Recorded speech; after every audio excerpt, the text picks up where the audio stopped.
সত্য, সকালে ঘুম থেকে ওঠার আগে নাস্তার ব্যবস্থা আমি আল্লাহ কি তোকে করে দিই নেই রে বান্দা?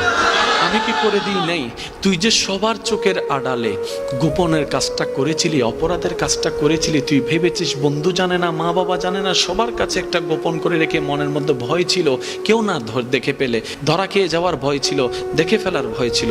আমি রবি তখন রহমত দিয়ে তোকে আড়াল করে রেখেছিলাম, আড়াল করে রেখেছিলাম।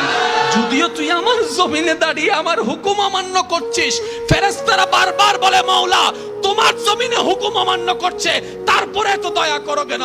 আমি রব সেই দিন বলেছিলাম আমার বান্দা হয়তো ফিরে আসবে, আমার বান্দা হয়তো ফিরে আসবে, আমার বান্দা হয়তো আমি রহমানের কথা চিন্তা করে ফিরে আসবে। বান্দা সেই দিন তুই আসিসনি ফিরে, তারপর আমি রহমত দেওয়া বন্ধ করিনি, তোর পায়ের শক্তিকে কেড়ে নিইনি, তোর চোখের আলোকে কেড়ে নিই নাই। আমি রব রহমান হয়ে দয়া করে যাচ্ছি, দয়া করে যাচ্ছি, দয়া করে যাচ্ছি।